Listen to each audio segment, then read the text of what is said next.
አባታችን የዛሬ አመጣጣችን እንግዲህ በዋናነት በወቅታዊ ጉዳይ ላይ አንዳንድ ውይይቶችን ለመወያየትና እንዲሁም ደግሞ ለሕዝበ ክርስቲያኑ የማረጋጊያ ትምህርትና መልስ የሆነን ዘንድ በእመቤታችን በቅድስተ ቅዱሳን በንጽሕተ ንጹሐን ላይ በቅድስት ድንግል ማርያም ላይ የተነሱ የጥላቻ ዘመቻዎች አሉ። እመቤታችን ቅድስተ ቅዱሳን ንጽሕተ ንጹሐን ድንግል ማርያም ጌታን ወልዳ ለኛ የሰጠችን ቤዛዊተ ኩሉ ዓለም ተብላ የምትጠራ ቅድስት እንደሆነች ንጽሕት እንደሆነች ድንግል እንደሆነች ቅድስት እንደሆነች ከሴቶች መካከል የተባረከች የተመረጠች እንደሆነችና እመቤታችን ቅድስት ድንግል ማርያም ለኛ ለኦርቶዶክሳውያኑ እናታችን አማላጃችን እንደሆነች ሁላችንም እናምናለን። ግን ሁሉ ጊዜ የእመቤታችንን ድንግልና ቅድስና የእመቤታችንን እናትነት ሊያጠራጥር በሚችል መንገድ ከቤተ ክርስቲያን የሚነሳ አጀንዳ አለ። እንኳን ዘንቦብሽ እንደውም ጤዛነሽ የሚባል አባባል ደግሞ አለ። እንኳን ከቤተ ክርስቲያን ድጋፍ አግኝተው እንዲሁም ደግሞ እመቤታችንን የሚጠሏት በሕዝበ ክርስቲያኑ ዘንድ እመቤታችን እንድትጠላ የሚያደርጉ ትናንትና ትክክል ነን ብለው ለእመቤታችን ዘምረው ለእመቤታችን አሸብሽበው ስለ እመቤታችን አስተምረው እንደገና ደግሞ የራሳቸው ግላዊ ጥቅምና ግላዊ ሕይወታቸው አለሳካ ሲላቸው ጠልተው ኮብልለው የወጡ ሰዎች አሉና እነሱ ደግሞ ይሄንን ከቤተ ክርስቲያን የሆነ አጀንዳና ምክንያት ሲያገኙ ሕዝበ ክርስቲያኑን በሚያጠራጥር መንገድ ጥያቄ ይዘው የመጡበት ወቅት ስለሆነ የመጀመሪያ ጥያቄ እመቤታችን ቅድስተ ቅዱሳን ንጽሕተ ንጹሐን ድንግል ማርያም ማን ነች? ቅድመ ዓለም ነበረት እግዝእትነ ማርያም በህሊና አምላክ ይላል። እግዝእትነ ማርያም ዓለም ከመፈጠሩ በፊት መላእክትም ሳይፈጠሩ በአምላክ ህሊና ታስባ ትኖር ነበር። ዓለሙም የተፈጠረ ለእግዝእትነ ማርያም ሲባል ነው። አዳምና ሔዋንም የተፈጠሩ ስለ እግዝእትነ ማርያም ሲባል ነው ብሎ መጽሐፍ ሊቃውንት ይናገራሉ። አሁን ቅድመ ዓለም በህሊና አምላክ እንደነበረችም አንድ ሰው ቤተክርስቲያን ወይም አንድ ቤት ለመስራት አስቀድሞ ፕላን እንደሚያነሳ ሥላሴ ይህ ዓለም ለመፍጠር አስቀድመው የእመቤታችን በህሊናቸው ነበረች። እንደነበረችም ራሱ ማስረጃው ምን ይላል? ሥላሴ ቅዱስ ሚካኤል መልአከ ምክሩ ይለዋል። የእግዚአብሔር ቅዱስ ሚካኤል ያማከረው ነገር አለ። መላእክትን ሰብስበው አዳምም አሳያቸው ይሄ ሊፈጠር ነው ብሎ ሲያሳያቸው ወይ ይሄ ባይፈጠር ይሻላል አሉ። በኋላ አምጥቶ እመቤታችንን አሳያቸው። ወይ እሷስ ቶሎ ፍጠርልን ብለው መላእክት ጨውሁ። አይ ይሄ አዳም ሳይፈጠር እሷ አይሆንም በቃ ያለሱ ሲባል በቃ ይሄ ከሆነማ ይፈጠር ይሄ እሷ የሚወልድ ከሆነ ሲሉ በእንተ እግዝእትነ ማርያም ተፈጥሮ አዳም ወሔዋን አዳምና ሔዋን ስለ እመቤታችን ሲባል ተፈጠሩ። በኋላ ግን እግዚአብሔር አስቀድሞ ከአዳም በፊት መላእክት ነው የፈጠረ። መላእክት ሲፈጥራቸው ቅዱስ ሚካኤል የምልጃ የምህረተ ስጦታ ስለተሰጠው በቀኝ ክንፉ የሥላሴ አጋንንትን የሚያባርር ስልጣን ስለተሰጠው በቀኝ ክንፉ አዝማተ ሥላሴ አለው አጋንንት የሚያባርር። በቅዱስ ገብርኤል ደግሞ ይኸው ምን አለው? በቀኝ ክንፉ የእመቤታችን ፎቶ ከመፈጠሯ በፊት አዳም ከመፈጠሩ በፊት መላእክት ነው የተፈጠሩ። በመላእክት ደግሞ በቅዱስ ገብርኤል በቀኝ ክንፉ የማን ፎቶ ነበረ? የእመቤታችን ምን ሆና ልጇን ታቅፋ ራሱ ማስረጃው ይላል። ምን ይላል? ለተፈጥሮትከ ይላል የገብርኤል መልክ በሌሊተ እሁድ ቀዲሙ በማህበ ኢምንት ግብር እንተ ኢታው ትርጓሜ ስሙ ሐዋርያ ልደት ገብርኤል ለበልዓም ኮከበ ህልሙ እንተ ተስእለ በላዕሌከ መልክዐ ሕፃን ወእሙ ንጉሠ አይሁድ ዝንቱ ዘይቤ ማኅተሙ ይላል። ቅዱስ ገብርኤል ለተፈጥሮትህ አሁን በቀኝ ክንፍ እናቱና ልጇ በቀኝ ክንፍ የተሳለብህ ላንተ ያውም ንጉሠ አይሁድ ብሎ በስቅለት ቀንም እንደሚጻፍ በቀኝ ክንፍህ የተሳለብህ ገብርኤል የሚል በመልክዐ ገብርኤል ላይ አለ። ከሱ በኋላ ደግሞ መጽሐፍ ቀጥሎ ምን ይላል? ማርያምሰ ተሃቱ ከመ ዕንቈ ባሕሪ ዘእምከርሱ ለአዳም ይላል። ማርያም እንደ ባህር ዕንቁ በአዳም ባህሪ ታበራ ነበረ ይላል። አሁን ምንድነው ዕንቆ ባህሪ ከተባለ ዕንቆ ባህሪ ማለት በባህር የምትኖር ኦፈ ባርጊና የምትባል አለች፣ በባህር ነው የምትኖረው። በኋላ ግን ብርድ ሲሰማት ቀጥታ ወደ ላይ 6 ሰዓት ሲሆን ወደ ላይ ከፍትና ወደ ፀሐይ አሁን በደንብ አድርጋ አከነፏ ዘርግታ ብልቷም ወደ ፀሐይ ሰጥታ ስትሞቅ ቀጥታ ለፀሐዩ ጨረር ታረግዛለች። ምንም ሳይነካት ማለት ነው። ከማንም ወንድ ሳትገናኝ ከብርሃን በብርሃን ጸዳለ እምጸዳል ከምትጸንስ ኦፍ ይላል መልክአ ኢየሱስ። ብርሃንና ከብርሃን ወፍ እንደምታረግዝ ማለት ነው። ጸዳለ እምጸዳል ከምትጸንስ ኦፍ። በኋላ የእሷ ተመልሳ ወደ ባህር ትገባና እንቁላልዋ ጥላ በባህር ላይ በኋላ ግን ፈላስፎች ሂደው ባህሩ ላይ ሲያበራ አይተው በፍልስፍና እንቁ ያወጡታልና ከሶ የወጣ ነው። ያው ልችም ሌላ ብርሃንም ፈላስፎች ከሷ የጣለችው እንቁላል ነው ተፈላስፈው ብርሃን ልች የሚያደርጉ ማለት ነው። ስለዚህ አሁን ይሄ ሊቁ ሲናገር ማርያም ተሃቱ ዘእምከርሱ ለአዳም ይላል። አሁን ስለዚህ እመቤታችን ክብሯ ልዕልናዋ የታወቀ የተደነቀ ስለሆነ አሁን ያውም እዚህ አንድ ማስረጃ የምጠቅሰው ነገር አለ። እንደዚህ ይላል። ክብርና የእመቤታችን በሰው አንደበት ተነግሮ በመላእክት አንደበት ተነግሮ አያልቅም። ራሱ እግዚአብሔር አብ ዘመኔ ዘመንሽ ነው ያላል። አሁን ለምን ምሳሌዋ ማን ነው? አብ ነው ለማርያም። ለምን አሁን አብ ምን አለ በጥምቀት ይሄ ምወልደው ልጄ ስሙት ብሎ በደብረ ታቦርና በጥምቀት እንደመሰከረ እሷም በቃና ዘገሊላ ልጄ ያላችሁን እሱን ስሙ ብላ የተናገረች ቃላቸው የአብና የማርያም ይኸው አንድ ነው ማለት ነው። ምስጋናቸው አንድ ነው። ምን ይላል መጽሐፉ? እስመ ስብሐተ ሥጋሃሰ ይላል ለማርያም ከመ ስብሐተ አሐዱ እምቅድስት ሥላሴ። ምን ማለት ነው? የድንግል ማርያም ምስጋና እንደ ነቢያት ምስጋናና እንደ ሐዋርያት የመሰለ ምስጋና አይደለም። አንድም ስብሐተ ማርያም ድንግል እንደ ነቢያት ስብሐት እንደ ሐዋርያት ስብሐት አይደለም። አንድም ስብሐተ ማርያም ድንግል እንደ ስብሐተ ሥላሴ ነው እንጂ በቃ እንደ አበው እንደ ነቢያት ምስጋና እንደ ሐዋርያት ምስጋና አይደለም። ስብሐተ ድንግል ማርያም እና ስብሐተ ሥላሴ አንድ ነው። በመጽሐፍ እስመ ስብሐተ ሥጋሃሰ ለማርያም ከመ ስብሐተ አሐዱ እምቅድስት ሥላሴ ይላል። ስለዚህ ከቅድስት ሥላሴ እንደ አንዱ ነው እንጂ እንደ ማንም እንደ ነቢያት እንደ ሐዋርያት አይደለም።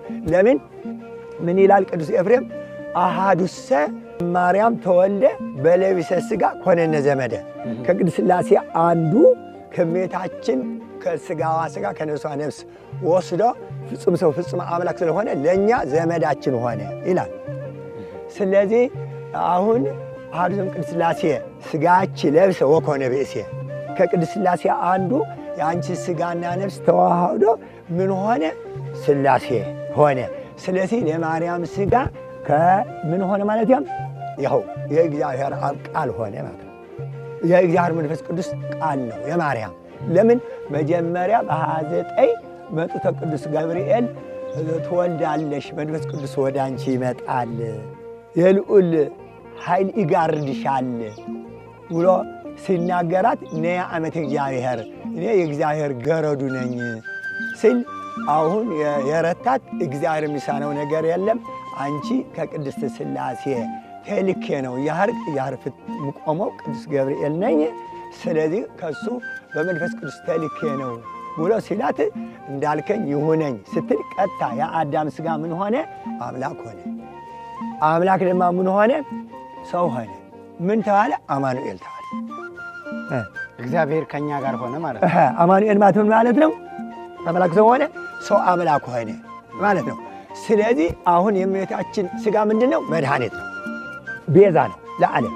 ለምን ሥጋን የበላ ደሜን የጠጣ የዘላለም ሕይወት አለው ይላል ዮሐንስ ወንጌል። የማን ሥጋ ነው? ይኸው ምን ይላል? የማርያም ሥጋ መሆኑ ዘኢያውረደ አዕረገ ነው ያለ። ስለዚህ ኢየሱስ ክርስቶስ ከሰማያት ሥጋ ይዞ አልመጣም።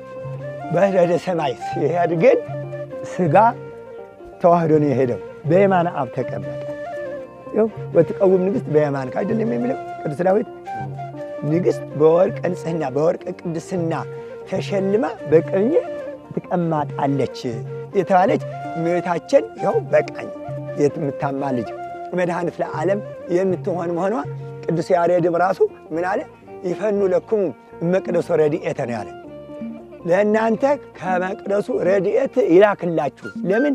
እሞ ቅድስተ አለ። እናቱ ቅድስት መቤዛዊተ ቤዛዊት መድኃኒተ ነው። ማንም ደንቆሮ ስለማያውቀው የመንደር ሰባካ ደንቆሮ ነው እንጂ ይኸው ራሱ ቢያውቅ ኖሮ ይሄ ራሱ አለ። ይኸው ቤዛዊት መሆኗ ራሱ ቅዱስ ያሬድ ከቅዱስ ያሬድ የበለጠ በ500 ዓመተ ምህረት በ480 በአፄ ገብረ መስቀል የነበረ ሊቅ ነው እኮ። ከሱ በኋላ የመጡ ማንም ያልተማሩ ሥላሴ የረገሟቸው ነው እንጂ አሁን እሷ ይኸው ከሥላሴነቷ የሚያወጣት ማን ነው? ከሥላሴ ያልተላከ መምህር ሐሰት ነው፣ ሰይጣን ነው። የተላከ ሰባኪ ስብሐተ ሥጋ ለማርያም ከመ ስብሐተ አሐዱ እምቅድስት ሥላሴ ያለውን መደምሰስ የሚቃወም የሚችል ፍጡር የለም። ምክንያቱ ቃለ ሥላሴ የሚቃወም ፍጡር የፍጡራን ጠላት አንድ ደንቆሮ መንፈስ አጋንንት ነው እንጂ ሌላ ፍጡር በምድርም በሰማይም የለምና ሥጋሁ ለአማኑኤል ይለዋል ቄሱ። ሥጋሁ ለአማኑኤል የተባለው ሥጋ ማርያም ድንግል ነው። ሥጋ ማርያም ድንግል፣ ሥጋሁ ለአማኑኤል የተባለው ሥጋሁ ለአማኑኤል መለኮት ነው። መለኮት ሥጋ ማርያም ድንግል ነው። ስለዚህም ነው እስመ ስብሐተ ሥጋ ሐሰለ ማርያም ከመ ስብሐተ አሐዱ እምቅድስት ሥላሴ በማለት አሁን በሥጋ ማርያም የሚጠራጠሩ መናፍቃን ሥጋ ማርያም ድንግል ከመለኮተ ሥላሴ ከመንግሥተ ሥላሴ ከመንበረ ሥላሴ ከሥልጣኔ ሥላሴ አውጥቶ ለሰይጣን ድንግል ማርያም መስጠት ማለት ነው። ይህም ሥላሴ ማክሰር ነው። አእምሮ የሥላሴ ገንዘብ ስለሆነ አእምሮ ማለት ሥላሴ ከሥላሴነታቸው መጥነው ለአዳም የሰጡት ነውና አእምሮን ማደናቆር የሥላሴ ጸጋ አንድም የሥላሴ ስጦታ ደንቆሮ ስጦታ ነው ማለት ስለሆነ ሥላሴ የሥላሴ አእምሮ ለባለ አእምሮ እንጂ ለደንቆሮ አይሰጡምና አንድም ሥላሴ ዕውቅና እንጂ ድንቁርና አያድሉምና ስለዚህ አእምሮ የሥላሴ ገንዘብ መሆኑን አምኖ አእምሮውን ብሩህ ማድረግ የባለ አእምሮውን ሥራ ነው። አእምሮ የተወሰደበት ሰውም የሰይጣን ልጅ ነው። መጽደቅም ማወቅም አይችልምና ነቢዩ ዳዊት በመዝሙር እንደተናገረው ምን ብሎ ተናገረ ለሚል ወኮነ ከመ እንስሳ ዘአልቦ ልብ እንዳለ እንስሳም ሆነ አንድም ልብ እንደሌለው ከብት ወይም አህያ ሆነ ብሎ መሰከረበት። አንድም ተነበየበት። ይህም የዘለፋ ቃል ነው። ምክንያቱም ደንቆሮ ሥላሴን ያሳዝናል። ደንቆሮ የተባለውም ምእመን ወይም መሃይም አይደለም። ጻድቅ ነኝ፣ ሊቅ ነኝ፣ ብፁዕ ነኝ፣ ቅዱስ ነኝ፣ መምህር ነኝ፣ ሰባኪ ነኝ እያለ መናፍቃን ጳጳሳት የሚከተል ካህን ነው እንጂ መሃይም በካህን የሚመራ ስለሆነ ደንቆሮ አይባልም። ምክንያቱም ጌታ በወንጌል መንግሥቱ አንድም በቃለ መለኮቱ ለጴጥሮስ ለሊቀ ሐዋርያት በጎችን ጠብቅ አራዊት እንዳይበሏቸው ብሎታልና አርዌ የተባለው መናፍቅ ጳጳስ ነው። ደንቆሮ መሆኑም የፈጠረ አምላክ አራዊት አለው። የሥላሴ በጎችን የሚነጥቅ የሚሰርቅ የሚያጠልቅ ሥላሴን የሚደፍር ሥላሴን የማያፍር አራዊት መናፍቅ ጳጳስ ነው። ምክንያቱም በገንዘብ መምህራን ያታላልና በገንዘብ መካልና አራዊት ተባለ። አሁንም በገንዘብ የሚያምን ሲኖዶስ ይሁዳ ነው። ይሁዳ በገንዘብ የተለወጠ ፓትርያርክ ነው።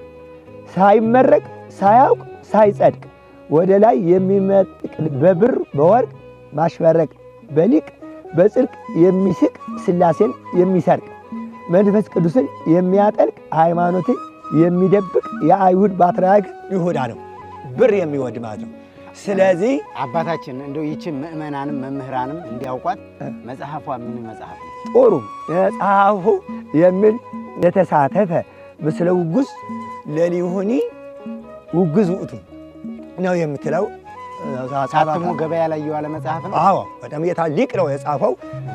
ብዙ 8 ምስክር ያለበት ሊቅ ነው የጻፈው። 8 ምስክር ማስረጃ አሳያለሁ በኋላ። ስለዚህ በብር ማለትም አሁን ለምሳሌ በመንደር የሚሰብክ ማን ነው የጀመረው? በመንደር መስበክ አርዮስ ነው። አርዮስ የማን ተማሪ ነው? የአጋጣሚ ዛሬ ሊቀ ጳጳሱ ጴጥሮስ ነው። ቀኑ ሊቀ ጳጳሱ ጴጥሮስ ሊቀ ጳጳሳት ተፍጻሜ ሰማዕት ነው። አሁን የእሱ ተማሪዎች አርዮስ፣ እለእስክንድሮስ፣ አኪላስ የሚባሉ ነበሩ። በዚህ ምክንያት የአርዮስ የሚባል ድምፅ ነበረው። ወረበላ አጭበርባር ነበረ። መንደር ለመንደር እየዞረ ሴቶችን ሁሉ ምግብ እየሰጡት ወንድ ፍጡር ነው እያለ መስበክ ጀመረ። በኋላ ይሄ ነገር መምህሩ ሰማ። ደቀ መዛሙርቱን ላከ። አምጡልኝ አለ። ትጠራለህ ተብሎ አርዮስ ተጠራ። ምን ነው አለ። ስማ መምህርህ እኔ ነኝ አይደለም አለው። አዎ በል እንተ የምታስተምረው እኔ አላስተምርም። ስለዚህ አሁን ተናገረው ከሆነ እኔ የሚሰማው ያለ እንዳትደግሙ፣ ያልተናገረው ተናገረው ከሆነ እንዳትደግሙ፣ ያልተናገረው ከሆነ እንዳትነገረው። አሁን ነገር ይሄ ነገር ጥሩ አይደለም ብሎ ሲናገረው እሺ አለና የለመደው ቁሉጥና ስለጣፈጠው መተው አልቻለም። መንደር ለመንደር አጋጣሚ የንጉሱ ምስትም የሱ ቤተሰብ ስለነበረች የቆስጠንጢኖስ ምስት ለአርዮስ ቤተሰብ ነበረች። አርዮስ ራሱ ደንቆሮ ሰይጣን ስላደረበት ነው እንጂ መጽሐፍ እንደዚህ አገላብጣለሁ አውቃለሁ ባይ ነበረ። ውስጡ ግን ሌላ ነበረ። ስሙም ራሱ አርዮስ ማለት ፀሐይ ማለት ነው። ትርጉም ኦሪያሪየስ ማለት ፀሐይ ነው። ቶማሲስ እንደዚህ የሚል ስም አላት ፀሐይ። ስለዚህ አርዮስ ማለት ምን ማለት ነው? ፀሐይ ማለት ነበር። መልካም ነበር ማለት ስማ ይሁዳ ማለትም ራሱ ታማኝ ማለት ነው ትርጉም። ስለዚህ ግን ታማኝ ሆኖ አልተገኘም እንጂ ስለዚህ እሱ ፀሐይ ሆኖ አልተገኘም፣ ጨላማ ሆኖ ተገኘ፣ ወረበላ ሆኖ ተገኘ። ስለዚህ ጸሎት እኮ ራሱ ብዙ ጸሎት ቤት ከምትጸልይ ቤተ ክርስቲያን መጥተህ ይኸው የቤተ ክርስቲያን አሁን ሰው ከተበደለ ሄዶ ቀበሌ ነው መመልከቻ መታወቂያ የሚጠይቅ እንጂ ሄዶ ሸራተን ሄዶ መታወቂያ የሚሰጠው ሰው አያገኝም። ስለዚህ የእግዚአብሔር ጆሮ፣ የእግዚአብሔር መስሪያ ቤት፣ የእግዚአብሔር ልብ ማናት? ቤተ ክርስቲያን ናት። ስለዚህ ቅድስት ድንግል እመቤታችን ከመላእክት ቅዱስ ገብርኤል ከሴቶች ተለይተሽ መርገመ ሥጋ መርገመ ነፍስ የሌለብሽ ንዕድ ክብርት ነሽ፣ መንፈስ ቅዱስ በአንቺ ላይ ይመጣል፣ የልዑል ኃይል ይጋርድሻል ብሎ ያመሰገናት ማን ነው? ቅዱስ ገብርኤል ነው። ስለዚህ እንደዚህ ብሎ ቀኝ ክንፉም ሲዘረጋ አሳያት። ክንፎ ጸለላ ተፈሲ ለድንግል ይበላ። ክንፉን ዘርግቶ አሳያት። ምን? የእሷ ፎቶ በቀኝ ክንፉ ስለነበረ ገና አዳም ሳይፈጠር አስቀድሞ መላእክት ነው የተፈጠሩ። በኋላ ይኸው ቅድመ ዓለም በህሊና አምላክ የነበርሽ መሆንሽን ብላ ልጇን እንደታቀፈ ስታሳየው ደነቃት። እግዚአብሔር የሚሳነው ነገር የለምም ብሎ ሲናገራት ተረታች። እንዳልከኝ ይሁነኝ ነያ ዓመት እግዚአብሔር። እሷ ድማ ሊቅ ናት። በኢሳይያስ ትንቢትም ድንግል እንደምትወልድ ሁሉ ነገር ትንቢት ታውቅ ነበረና ግን እኔ እሆናለሁ አላለችም።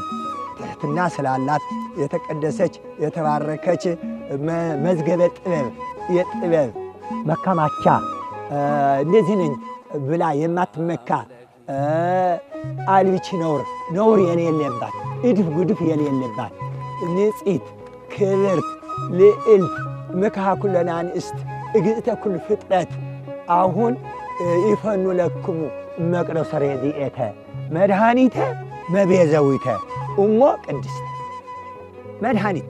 ስለዚህ ብቺ ድህነ ዓለም ወበወልድች ኮነ ሰላም ነው የተባለ። ለምን ዓለም በአንቺ ዳነ፣ በልጅሽ ደግሞ ሰላም ተገኘ ነው የተባለ። ማን? ዮሐንስ ወልደ ነጎድጓድ ራሱ መሰከረላት። ዮሐንስ ወልደ ነጎድጓድ ማለት የታወቀ የተቀደሰ 7 ስሞች ያሉት ያው በመንግሥተ ሰማያት ያል ለትልቁ ትንሽ ይበልጠዋል የሚላል በመንግሥተ ሰማያት ተብሎ ዮሐንስ መጥምቅ የተነገረ ነገር አለ። በመንግሥተ ሰማያት ዘይንእሶ ያዕብዮ የሚያንሰው በመንግሥተ ሰማያት ይበልጠዋል። ሴቶች ከወለዱች እንደ ዮሐንስ መጥምቅ የለም ብሎ ኢየሱስ ክርስቶስ የመሰከረለት። በኋላ ግን ለሱ የሚያንስ ግን ይበልጠዋል ብሏል። እሱ ማን ነው? ዮሐንስ ወልደ ነጎድጓድ። ዮሐንስ መጥምቅ በዕድሜ ዮሐንስ መጥምቅ ይበልጣል። እሱ ዮሐንስ ወልደ ነጎድጓድ ኋላ ነው 7 ስሞች ያሉት። በኋላ ግን ሂዶ ምስጢረ መለኮት የተገለጸለት እሱ በእንቁላል ስባሪ ውቅያኖስ እየቀዳ መልአክ አገኘ። ምን ሆነህ ነው ብሎ ሲጠይቀው ይሄ ባህር በእንቁላል እንደዛ አድርጌ ዘርቼ ይኸው ገብስ ወይም ማሽላ ልዘራ ነው ሲለው፣ እንዴ ይህ እንዴት ብሎ በሰባድ እንቁላል ይሄ ውቅያኖስ ያህል እንዴት እንደዚህ ታደርጋለህ ሲለው፣ ስንኳ እኔ አንተ እኮ ይህማ ፍጡር ነው አንተ ቀዳሚሁ ቃል ውእቱ ቃል ብለህ ጀምረህ የለም ያው ምስጢረ መለኮት ቀድቶ የሚጨርሳለ አለው። በኋላ ወኋላ አህድ ብስ ብሎ ወደ ሌላ ገባ። ምንድነው አሁን እሱ ምንድነው ያለ እመቤታችን ቀዳሚሁ ቃል ውእቱ ቃል ሥጋ ኮነ ወኀደረ ላዕሌነ። ያ ቃል ነበረ፣ በመጀመሪያ ቃል ነበረ፣ ያ ቃልም እግዚአብሔር ነው፣ በመጀመሪያውም ቃል ነበረ። ስለዚህ ቃል ማን ነው? የእግዚአብሔር አብ ቃል ወልድ ነው። ስለዚህ እመቤታችን ምንድናት? እምድንግል አስተርአየ ይላል። ምን ቃለ እግዚአብሔር። ይኸው ቃለ እግዚአብሔር የት ተገኘ? ከድንግል ከማርያም ተገኘ። እምድንግል አስተርአየ ቃለ እግዚአብሔር። ስለዚህ ኤልሳቤጥ ኮነተ አባየ እስመ ወለደት ነቢየ። ኤልሳቤጥም ትልቅ ናት። ለምን? ነቢይ ወልዳለችና። ተውና ቃል ግን ከማን ተገኘ? ከእመቤታችን። ስለዚህ እመቤታችን ምንድናት? ከቅድስት ሥላሴ እንደ አንዱ ይኸው አሃዱ ዘእምቅድስት ሥላሴ ሥጋችን ለብሰ ወኮነ ብእሴ የተባለች ቅድመ ዓለም ድንግል ድህረ ዓለምም ድንግል በቃ በድንግልናዋ። ስለዚህ ወትረ ድንግል ማርያም እመቤታችን ሁል ጊዜ ድንግል፣ ከመውለዷ በፊትም ድንግል፣ ከወለደች በኋላም ድንግል ስለሆነች አሁን የሚቃወማት ማን ነው? ዲያብሎስ ነው፣ ወይም የዲያብሎስ አፍ የሆኑ ዮሐንስ በራእዩ ምን አለ? ለስሙ ማደሪያ ለመሳደብ አለ አፉን ከፈተ። ማን? ዲያብሎስ። ለስሙ ማደሪያ ማናት? ማርያም። ለምን? እግዚአብሔር ማሂደሮ ስመ ሐረያ እግዚአብሔር ለጽዮን አለ። ለምን? ከመትኩን ማሂደሮ እናቱ ለመሆን ማን መረጣት? እግዚአብሔር መረጣት። ስለዚህ ስለተመረጠች ገና ተጸንሳ እያለ ሳትወለድ ሰይጣን ቀንቶ ቤቷ እንዳትወለድ እንድትሰደድ አደረገ። ሐናና ኢያቄም ይኸው በቤሩት በሊባኖስ ነው የወለዷል። ገና እርጉዝ እያለች ሙት ታነሳ ስለነበረ ሐና እመቤታችን በከርሷ ስለተሸከመች ሙት የሐና ጥላ ሲያርፍባቸው ይነሱ ነበር። የእሷ ክብር ይናገሩ ነበር የሞቱ። ስለዚህ ይህ አይሁድ በኢየሱስ ክርስቶስ አይሁድ ተመቅኝተው እንደሰቀሉት ስደትም አሁን እሷ ከመለኮት ጋር አብራ ተሰደተች፣ ከመለኮት ጋር አብራ ተጠማች፣ ከመለኮት ጋር አሁን የቀረት ምን አለ እስቲ? ከሷ ሲወለድም ይኸው እሷን የወለደችው ሰማይ አለ መሬት ሆነ፣ መሬት ደግሞ ሰማይ ሆነ። ለምን? ስብሐት ለእግዚአብሔር በሰማያት ወሰላም በምድር ብለው ይኸው መላእክት ይኸው ወምስለ ውእቱ መልአክ መጹ ብዙኃን ሐራ ሰማይ። ትክክል ያ የከብት ብረት ምን ሆነት? እንደ አርያም ሆነ ማለት ነው። አርያም እንደ መንበረ ስብሐት። ስለዚህ ወረከቦ ምስለ እሙ ከእናቱ ጋር አገኙት። ከእናቱ የተለየበት ቀን የት? በሰርግ ቢሆን ይኸው ከእናቱ ጋር፣ በስደት ቢሆን ከእናቱ ጋር ከሁሉ ነገር ስለሆነ አሁን የእመቤታችን ተቃዋሚ ማን ነው? ዲያብሎስ ነው። ዲያብሎስ ደግሞ ራሱ አይመጣም። ለሔዋን ራሱ እባብ መስሎ ነው መጥቶ የተናገራት እንጂ ራሱ ዲያብሎስ አፍ አውጥቶ አልተናገራትም። አፍ ያደረገው ለእባብ ነው። አሁን አፍ ያደረጋቸው ጳጳሳት ነን እንደዚህ ነን የሚሉ አሉ ማለት ነው። መልካም አባታችን ብዙ በአንድ ጥያቄ ብዙ ማብራሪያና ምላሽ ነው የሰጡት ስለ እመቤታችን ስለ ቅድስት ድንግል ማርያም እንዴት ድንግልናና ንጽህና ቅድስና። እንደው በዚሁ ላይ ከተሳሳትኩ ያርሙኛል። እሺ። በማዕከላዊ ጎንደር ጣራ ገዳም የሚባል ቦታ ላይ አቡነ እንድርያስ የሚባል ቦታ ላይ የእመቤታችን የቅድስት ድንግል ማርያም ኢየሱስ ክርስቶስን ከመውለዷ በፊት ነቢያቶች የሳሉት ስዕል ነው ተብሎ እዛ ገዳም ላይ የእመቤታችን የቅድስት ድንግል ማርያምን ስዕል አድኖ ልጇን ሳታቅፍ ልጇን ሳትወልድ ነቢያቶች የሳሉት ስዕል አድኗል። እና እመቤታችን ቅድስት ድንግል ማርያም አዳም ገና እግዚአብሔር እመቤታችንን አስቧት እንደነበረ ከአብ ከወልድ ከመንፈስ ቅዱስ ከሦስቱ አካላት አንዱ አካል ወልድ የእመቤታችን የቅድስት ድንግል ማርያምን ሥጋ እንደለበሰ ደጋግመው ስላነሱ እኔም ያየሁትን ነገር ልናገር ብዬ ነው። ሰዎች ደግሞ እዛ ቦታ ላይ ሄደው ማየት ይችላሉ።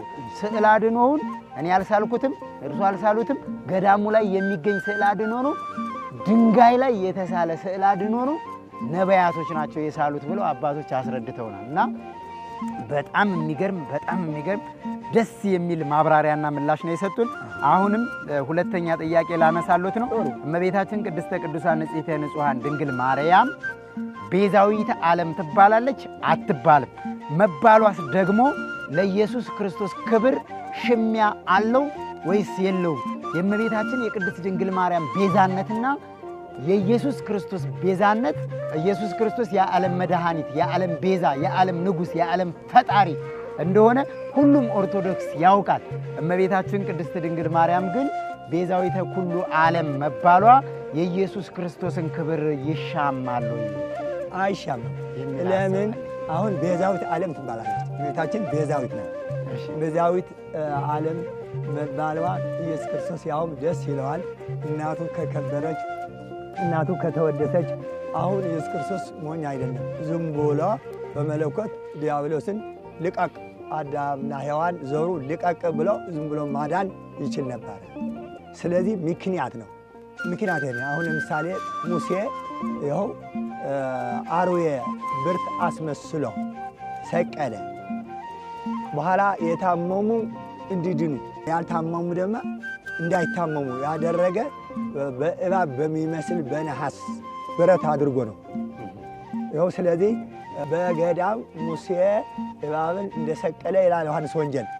እንደሱ መድኃኔ ዓለምም ይሰቀላል ነው ያለ። ስለዚህ ያ የተሰቀለው የእመቤታችን ሥጋ ነው።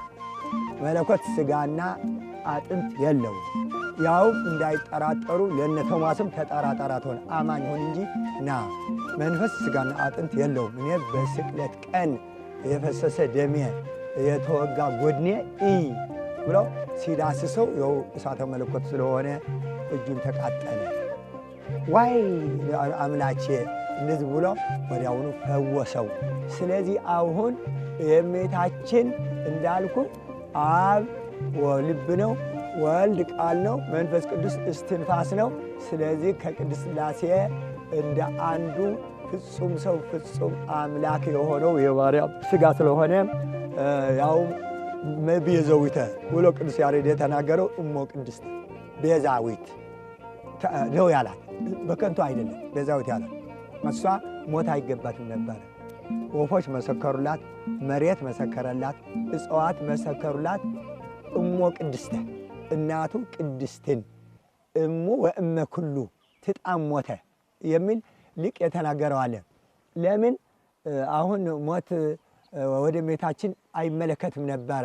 ያ አዳም ኃጢአት የሌለባት ከተፈጠረት ጀምራ ወኢረኩሰት እንዘፈጠራ ከተፈጠረት ጀምራ በህሊናዋም በድንግልናዋም ፍጹም ቅድስት ስለሆነች አይሆንም ብላ በኋላ ግን የአዳም ልጆች በእሳት ሰንሰለት በእሳት አለንጋ እየተገረፉ ወደ ሲኦል ሲገቡ አይታ ማርልኝ፣ እነዚህ አጥንቴ አጥንታቸው ሥጋዬ ሥጋቸው ስለሆነ እነዚህ ማርልኝ ብላ ልጇን ስትጠይቀው እኔ ዓለም ያዳንኩት ሞቼ ነው ቤዛ የሆንኩት ውሎ ሲላት አሁን ለእመ ወድቀት ህጠተ ስርናይ ባሕቲታ ተነብር ወለእመ ሞተት ብዙኃ ፍሬ ትፈሪ በወንጌል እንደተነገረ አንድ ስንዴ ዝም ካለች በአንድ ቦታ ዝም ብላ በአንዷ ነው የምትኖር። ከተዘራች ግን በስብሳ ቅጠል አውጥታ ስሳ ሞቶ ታፈራለች። ስለዚህ እንደዚህ ስለሆነ ነው ዓለም በሞቴ ነው እኔ ቤዛ የሆንኩት ስትል ለምን እኔ 7 ጊዜ ለምን አልሞትም አለች። ለምን ለነዚህ ለወንድሞቼ ሳልሆንማ ብላ ርህሪት ስለሆነች እንኳን ለሰው ለውሻም የምትራራ ሩህሩህ ህሊናሃ ለእግዝእትነ ማርያም ህሊና አምላክ ይላል። የእመቤታችን ህሊና እንደ አምላክ ህሊና ነው። ክፉ አያስብም፣ ጥሩ መልካም እንጂ በፍጹም ትሕትና እንጂ ትዕቢት የማያስብ ትዝህርት የሌለው እኔ አምላክነት ነኝ እንደዚህ የሚል የሌላት ንዕድ ክብርት ስለሆነች እኔም ሞት አለብኝ ብላ በጥር 21 ቀን ስትሞት ዓለም በሙሉ ቤዛዊት ነው ያላት። ቤዛዊት ሞት የማይገባት የአዳም ኃጢአት የሌለባት አዳም ሞት ራሱ የጎተተው ራሳቸው ናቸው። አዳምና ሔዋን የጎተቱት እስታ ግን የአዳም የሔዋን ልጅ ትሁን እንጂ ዘእምጥንተ ሥጋሁ ለአዳም ይላታል። አዳም 7 ዓመት ንጹሕ እንደነበረ ስለዚህ የእሷ ፍጥረት ገና በኃጢአት ሳያድፍ አዳም የለበሰው የነበረ ንጹሕ ሥጋ እንቆ ባህሪ ንጹሕ ርስሓት ጉድፍ የሌለበት መሆኗ በብዙ ነገር እሷና ልጇ ራሱ የሚመገቡት ወይንና ስንዴ ነበረ ይላል መጽሐፍ። ተመግበው ግን እንደኛ ሽንት ቤት ወይም አንድ ነገር በፍጹም መለኮትነቱ ያቃጥለዋል። በቃ በወዝ ነው የሚዋጥላቸው። አልዊቺ ነውር ወኢሚንቲኒ አንቺ ነውር የለሽበሽም አንድ ነገር ስንኳ እሷ በግ ፍየል ይኸው ላም ቢሆንም ይኸው እድፍ የላቸው አሁን ፐሬድ የላቸው ዝም ብለው ነው የሚሆኑ። እሷም ያርሂቦ ዘድንግል መናስግተ የእሷ በተፈጥሮ የተሰጣትን ሔዋን ስለሆነች ድንግልናዋ ሳይከፈት ሕዝቅኤል እንዳየው በምስራቅ አዳራሽ አየሁ እንደተቆለፈች ጎልማሳ ገባ እንደተቆለፈች ወጣ ብሎ 44 ሕዝቅኤል እንደተናገረ ለእሷ ነው በትንቢት የተናገረው። ዳንኤልም ነቢያትም ሐዋርያትም ሁሉ በትንቢት የተነገረላት በዓለም የተለየች እግዚአብሔር በምስራቅም በምዕራብም በሰሜንም በደቡብም አሸተተ ተመለከተ እንደ አንቺ አጣ። ስለዚህ ተመረጥሽ። ንጉሥ እስመ ፈተወ ንጉሥ ነች። በተፈጥሯ መልኳ ብቻ የውጭ ሳይሆን የተፈጥሯ በሙሉ 36 ሕዋሳቶቿ እድፍ ጉድፍ የሌለባቸው መሆን ስላወቀ ይኸው ሞት አይገባትም ነበረ። የሞተችው የአዳም ልጆች ከሲኦል ለማውጣት እኔ እሞታለሁ ብላ በፈቃዷ ስለሞተች ምን ተባለ? ቤዛነ ተስፋነ ወልደ አምላክ እንላለን። ተስፋችን ቤዛችን የአምላክ ልጅ እንለዋለን። ስለዚህ ማርያም ደግሞ ቤዛ ናት። ለምን? የእሷ ሥጋ ነው። ቀዳሚ ቃል ውእቱ ቃል ሥጋ ኮነ ለዮሐንስ ወልደ ነጎድጓድ የተናገረ ከዮሐንስ ወልደ ነጎድጓድ የሚያውቅ መናፍቅ የለም። ከዮሐንስ ወልደ ነጎድጓድ የሚያውቅ መናፍቅ ደንቆሮ ጳጳስ እንኳን አሁኑ የውሸት ፎርጅድ ጵጵስና ነው ያለ። ስለዚህ እንዴት እንደነበረ ብዙ ትንታኔ ያለው አሁን ይኸው የሊቃውንት አገር የካህናት አገር የነበረ ከግብፅ ኢትዮጵያ ነበረ። ከግብፅ ኮብልሎ ሙሴ የት ነው ሄደ? ሚዲያም ነበረ ሲባል ነበር። አሁን ሱዳን ይባላል። ስለዚህ ዮቶር የሚባል ካህን የካህናት ሀገር የሌዋውያን ሀገር ነበረ። በአርባ ሐጻም ብዙ ቤተክርስቲያን ተሰርቶበት ነበረ። ሱዳን ሶማሊም ተቀድሸ ይባል የመንም በአርባ ሐጻ ስንት ቤተክርስቲያን የክርስቲያን ሀገር ነው የነበረ። በኋላ ያው በሽናሻ በሱዳን መድኃኒት ራሱ እጽዋት የሚታወቁ በእነሱ ነው። የካህናት ሀገር ስለነበረ ማለት ነው። ጥበቡ ከእነሱ ያስቀመጡት ስለሆነ አሁን ስለዚህ አሁን ይሄ ማርያም ቤዛዊት ዓለም ነው የምትባለው። ቤዛዊታችን መድኃኒታችን ብቺ ድህነ ዓለም የዳነ በአንቺ ነው አይደለም ያለው ራሱ መጽሐፍ። ወበወልድኪ ኮነ ሰላም አይደለም፣ በልጅሽ ሰላም ሆነ፣ ዓለም በአንቺ ዳነ። በማን ማዳነ? አሁን ስንት መነበር አይደለም፣ ስንት ነቢያት፣ ስንት ሐዋርያት ወሬ እግዚአብሔር ከመ ይወቃ ለአድኅኖ ዓለም ያህር ተመለከተ። ከአቤል ደም ጀምሮ እስከ ዘካርያስ የፈሰሰ ደም ዓለም እንዳላዳነ ስላወቀ ይኸው ራሱ ወደሙ ለኢየሱስ ክርስቶስ ያነጽሐነ እምኩሉ ኃጣውኢነ የተባለ ኢየሱስ ክርስቶስ ደም የማን ደም ነው? እሺ አባታችን፣ ይህንን የሚያዩ የሚከታተሉ የመንፈስ ቅዱስ ልጆቾት ወይም ደግሞ በዚህ በእመቤታችን ርዕሰ ጉዳይ ልባቸው የደማ ኦርቶዶክሳውያን በሙሉ በዚህ በቂ የሆነ ምላሽ እንደሚያገኙ በጣም እተማመናለሁ። በሶስተኛ ጥያቄ በአሁኑ ሰዓት ከቤተ ክርስቲያን አባቶች ለሕዝበ ክርስቲያኑ የተለያየ አጀንዳ የሚሰጥበት ትልቁ ምክንያት ምንድን ነው? የገና በዓል ሲመጣ፣ የትንሣኤ በዓል ሲመጣ፣ የደብረ ታቦር በዓል ሲመጣ ሕዝበ ክርስቲያኑ ይህንን የቤተ ክርስቲያን አበይት የሆኑ በዓላቶች በሰላም በተረጋጋ መንገድ በተረጋጋ መንፈሳዊ ስነ ስርዓት እንዳያከብሩ ርዕሰ ጉዳይና አጀንዳ ሆኖ ሊሰጥ የሚችልበት ትልቁ ምክንያት ምንድን ነው? ይሄውም ደግሞ በቤተ ክርስቲያን አገልጋይና አባቶች ከላይ ባሉ የመምሪያው መዋቅር ላይ ባሉ ትልልቅ አባቶች ሊሰጥ የሚችልበት ጉዳይ ምንድን ነው? ሐሳቡ ምን ሊሆን ይችላል? ይሄ ጥንት ከነበሩ አባቶች እንደው በምን አይነት መንገድ ሊታይ ይችላል? አሁን መጽሐፍ ምን ይላል? ኢታፍልሱ ደወለ አዊኩም ይላል። የአባቶቻችሁ ያስቀመጡትን ያውም እንዳታፈልሱ ስርዓት ይላል። አሁን ይሄ ትዕቢት ነው፣ እኔ እበልጣለሁ ማለት ነው። አሁን ትምህርት አይደለም የሚያጸድቀው ሰው። በሄኖክ ምዕራፍ 24 ላይ ምን ይላል? ሰው ይላል እንደ መላእክት ቅዱስ ቅዱስ ቅዱስ ብሎ አምላኩ ለማወቅ ነው እንጂ ቀይ ቀለምና ጥቁር ቀለም ጽፎ አምላኩ ለማወቅ አልተፈጠረም ይላል። ስለዚህ አሁን አባቶቻችን ከእግዚአብሔር አግኝተው ነው እና አባታችን አብርሃም፣ ይስሐቅ፣ ያዕቆብ የያዙት ገነት ፖለቲከኞች አይደለም የያዙት። አብርሃም የድጓ መምህር አይደለም፣ የድግር መምህርም አይደለም። በምንድን ነው? በስነ ስርዓት እግዚአብሔር በሰጠው በትውፊት ከአባቶቹ ያገኘውን እንግዳ እየተቀበለ በመስቀለኛ መንገድ ቤት ሰርቶ በምዕራብ የመጣ በምስራቅ የመጣ በሰሜን የመጣ በደቡብ የመጣ እየተቀበለ እያበላ እያጠጣ ስለነበረ አሁንም ብዙ ጥሩ የሚሰሩ ሰዎች የአብርሃም ልጆች አብርሃሙ ሥላሴ ብለው አሁን ሥላሴ የእኔ ጓደኛ ቢአርክ በዲበ ምድር አብርሃም ፍቁሬ ነው። አሁን ኢየሱስ ክርስቶስ ወልደ አብርሃም ወልደ ዳዊት ወልደ አዳም ይባላል።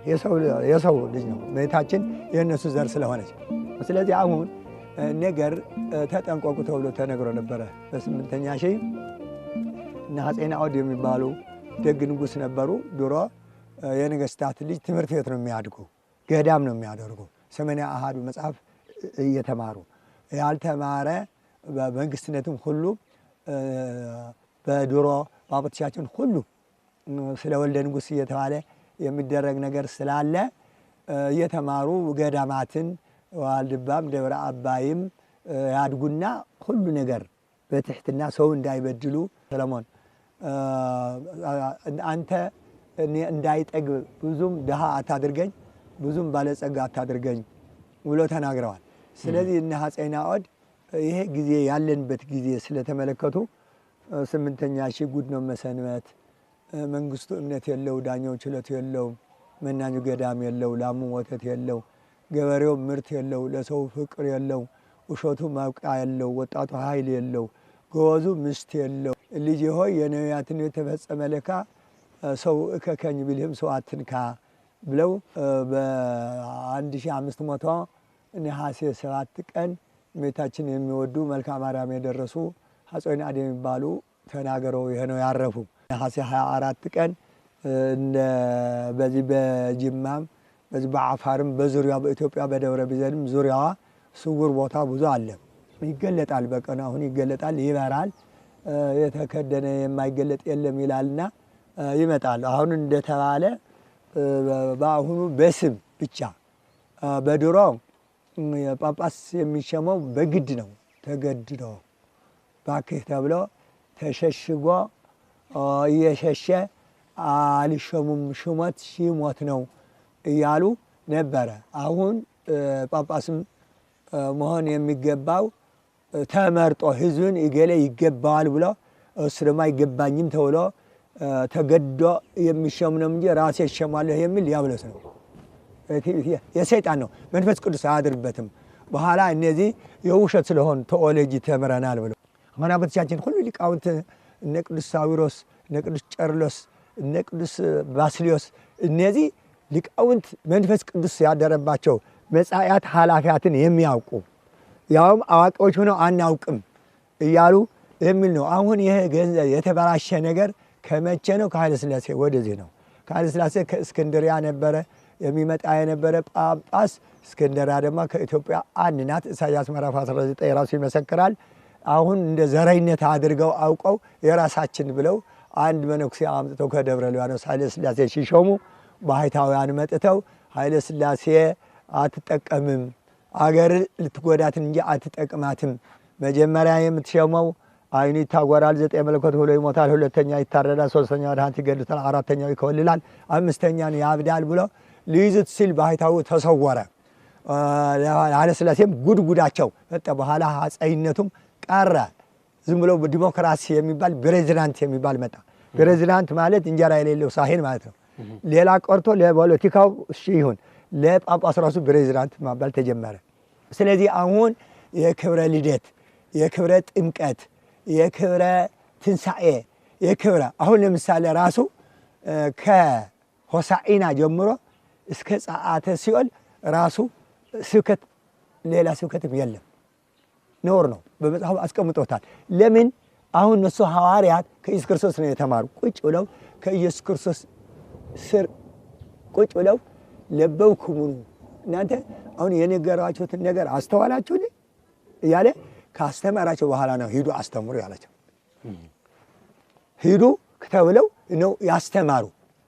ደቀ መዛሙርቱ የነሱ 72 አርድእትም የነሱ ደጋፊዎች እነዚህ 36 ቅዱሳት አንስትም መንፈስ ቅዱስ ወረደባቸው ለተልእካው በንዋያን እነሱ ሲያስተምሩ ውለው ሲደክሙ ማታ ወጥ አፍልተው እንጀራ ጋግረው ይረዷቸው ነበር እንጂ ሴቶቹም ትክክል ከትንሣኤ መነሳቱ የተናገሩ ሴቶች ናቸው፣ ግን አስተምሩ አልተባለም።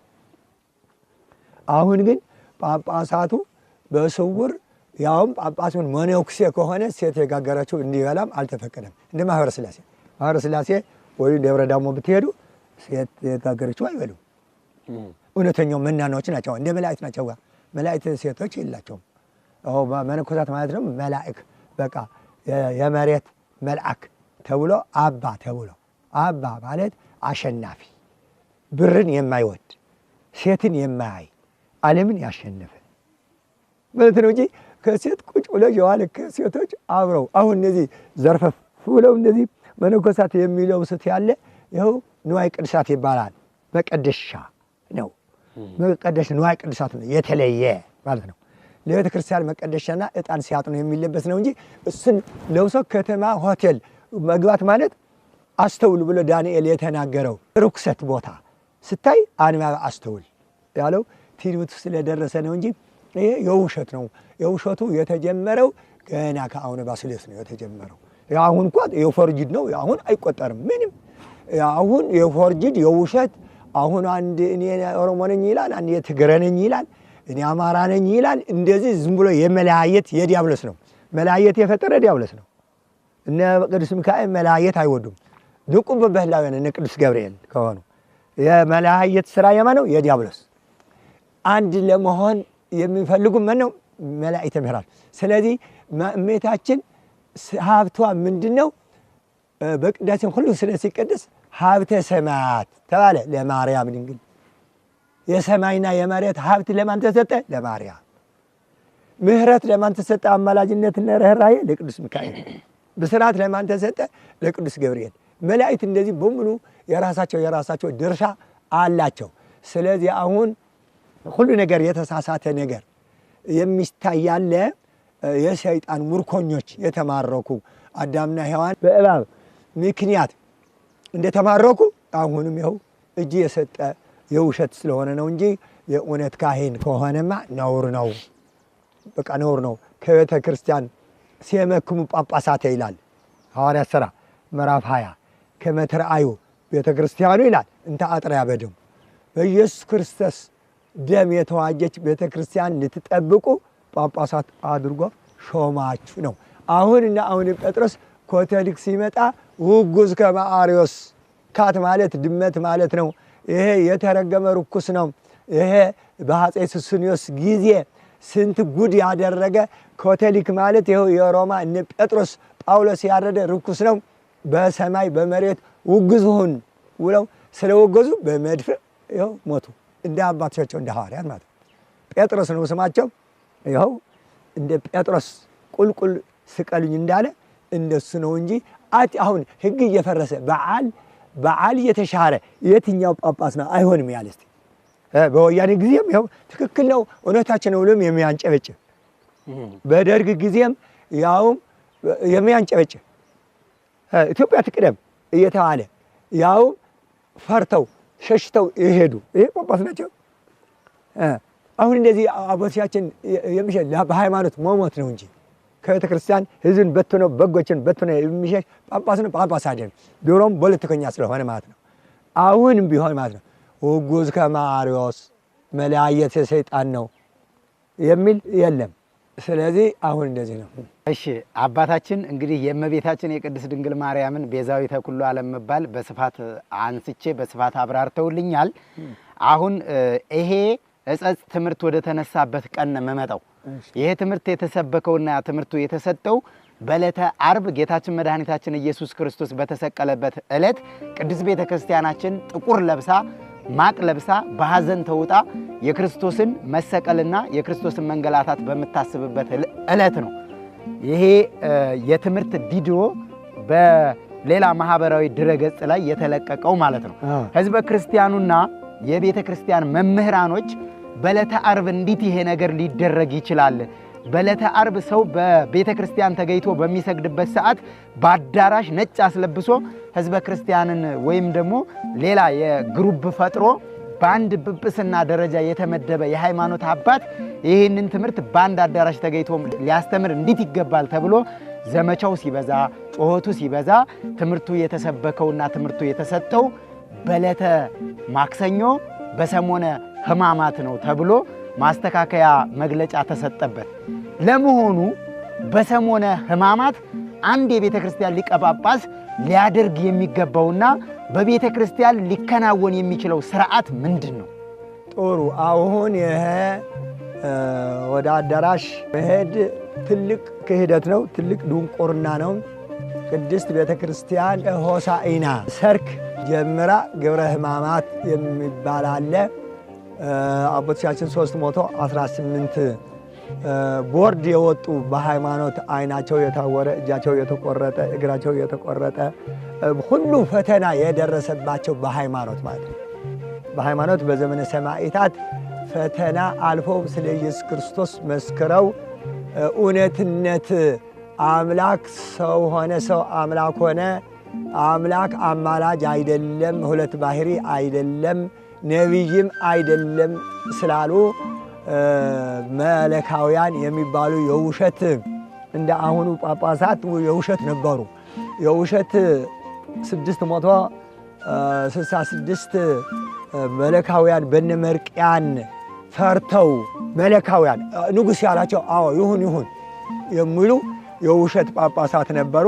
ያ እውነት ጳጳሳት ግን በኤፌሶን የተሰበሰቡ ነአምን በአሃዱ አምላክ እግዚአብሔር አኀዜ ኩሉ ያሉ ሰዎች በስነ ስርዓት ቤተ ክርስቲያን ሕጓ ኢየሱስ ክርስቶስ ከሙታን ከተነሳ በኋላ 40 ቀንና 40 ሌሊት ስላስተማራቸው መጀመሪያ ለሐዋርያት አስተማራቸው። ከሐዋርያት ቀጥሎ ድማ 318 የተቀበሉትን ከሆሳዕና ማታ ጀምሮ ስብከት የሚባልም ስንኳ በዳራሽ ማለት ነው። ሰኞ፣ ማክሰኞ፣ ሮብ፣ ሐሙስ፣ ዓርብ እነዚህ 5 ቀን በ5500 ዘመን ዝም ብሎ ሁሉ ጨለማ ነበረ ለማለት ቅዳሴ አይቀደስም ማለት አይቆንም፣ ስብከትም አይሰበክም። ስለዚህ ወደ አዳራሽ ሂዶ መስበክ ማለት አርዮሳዊ ነው። የአርዮስ ስርዓት ነው። አርዮስ ሊቅ ጴጥሮስን ያላስተማረው በመንደር ሂዶ መስበክ የጀመረ አርዮስ ስለሆነ አሁን ይሄ ያደረገ ጳጳስ ደግሞ አርዮስ ነው። ራሱ አርዮስም ራሱ ስም አያጸድቅም። ስም ተግባር ነው እንጂ ስም አያጸድቅም። በውሃ የሰከረ በስም የከበረ የለም። ጳጳስም ቢባል የፎርጅድ ጵጵስና ነው እንጂ የመንፈስ ቅዱስ ጵጵስናማ ያውም ሰዋዬ መግባት ያው ቀሎ እየበሉ ውሃ እየጠጡ ያውም ስንኳ በሕማማት በሁዳዴም ወይም ደብረ ዳማ ወይ ዋልድባ ወይ ዝቋላ ወይ ምድረ ከብድ ሄዶ ሰዋዬ መግባት ለእግዚአብሔር መለመን ነው እንጂ ሄዶ አስተምሩ የተባሉ ለካህናት ነው። አሁን ፊት ለፊት እንደዚህ ሁለት ሴት እያየ የሚያስተምር መነኩሴ ምን ማለት ነው? የተሰበረ እንስራ ውሃ ማድረግ ማለት ነው። የተራገጻው የተስማዕ ድምፃ ስለተባለ አሁን ይሄ ነገር ካህን ግን ስለሚያውቅ አስተምር ተብሎ ሄዶ አስተምሩ የተባለ ካህን ነው። ስለዚህ ካህን ደግሞ ያውቀዋል። ሰኞ ስግደት ነው። እስከ ዓርብ 6666 ስግደት ነው። ኢየሱስ ክርስቶስ የተገረፈው ይህን እያሰቡ መስገድ ነው እንጂ አሁን ልፍለፋ ከተጀመረማ መቼ ይሰግዳል ሰው? ያውም በሕማማት ይላል። በሕማማት አጋጣሚ ወደ ሩቅ ሀገር አሕዛብ ወዳሉበት ሀገር ከሄድክ ይላል የማይመች ከሆነ በጾመ ሰኔ ተካው ነው የሚል። በጾመ ሰኔ ባለ 50 ስለማይሰገድ ባለ 50 ካለፈ በኋላ ጾመ ሰኔ ሲገባ ያ የሕማማቱን ወደ ሌላ ቦታ ሄደህ የአሕዛብ ሀገር ሄደህ ስግደት የሌለበት ቦታ ከገጠመህ በሌላ ቀን ተካው። ከታመምክ ግን መታመሙ ራሱ ስግደት ነው፣ በሽታ ራሱ።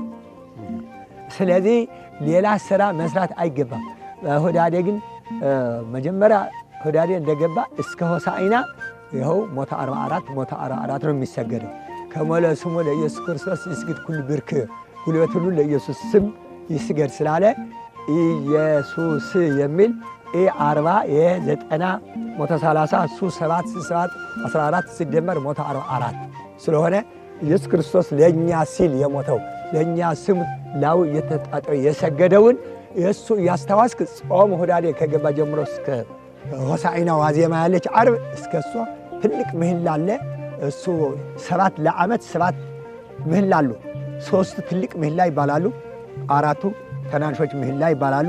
ብዙ ምስጢር የሚደረግ ነገር የኢትዮጵያ ሚሳኤል፣ የኢትዮጵያ መድፍዕ፣ የኢትዮጵያ እንትን እነዚህ ናቸው። እነዚህ 7 ናቸው። አሁን እየቀረ ድጓውም ጾመ ድጓውም ሁሉ እየተወ ሰው ያ ደብተሮቹ ዝም ብሎ እየተውት ዝም ብለው መደለቅ እንጂ ይሄ ድጓ ጾመ ድጓ አሁን ቅዱስ ያሬድ እንትን ለቤተ ክርስቲያን ማገልገል የመረጠው ድጓ ነው። አንድ መነኩሴ ነኝ ላይ በሳምንቱ ቆሞስ ነኝ ይላል፣ በሳምንቱ ደግሞ ጳጳስ ነኝ ይላል። ስለዚህ አየድኛ ታልቅና ስትቀጥ እንደ ድር ትልቁ ትንሹ ይላል ምድር ምድር ሹመት ይበረክታል በመንደር ሆነ ነው እንጂ አሁን ምንድን ነው እስቲ ራሳችን ያውቀል እንደ ለትግራይ ራስ ጳጳስ ነበር ትግራይ በሙሉ ለአክሱም ወዘኩለን አርያማተ ትግራይ ተብሎ በሰላም ይኖር ነበር። ሰው እነሆነ የተባረኩ ጳጳስ የነበሩ አቅርቱ በጸሳቤቅ የሚባል አሁን ይሳቅ የሚባሉ ጳጳስ የትግራይ የነበሩ ከአሁን ዮሐንስ በፊት ያው ራሱ ቆዋቸው እዚህ የደረሰ ቆታቸው አለ። አሁን አይናቸው አዩ ያሳለሙ ሴት ናት ወንድ ናት አያውቁ ዝም ብለው ተሸፍነው ያመጣዋቸው በደም አሁን እንደዛ አድርገው አሁን ፎታቸው ማለት ነው። እንደዛ አሁን ይሳቅ ሩዛ ድረስ ሁሉ ጊዜ ማታ እንዲቀደስ የወጉ ኪዳን ለነግ መስዋዕት ይዘሳል ብለው የወገዙ ሊቅ ባባ ይኸው ሆዳሞች ሐሰማዎች ይኸው ጥቅምት ሳይቀር ጠዋት ይቀድሳሉ እንጂ ለሰላም ዘለት መስዋዕት ይዘሳል። ይኸው እሱም ያሸነፈ ኤልያስ በምንድን ነው ያለ ሰርክ አይደለም እናንተ ሆዳሞች ናችሁ ሂዱ ጩሁ አለ።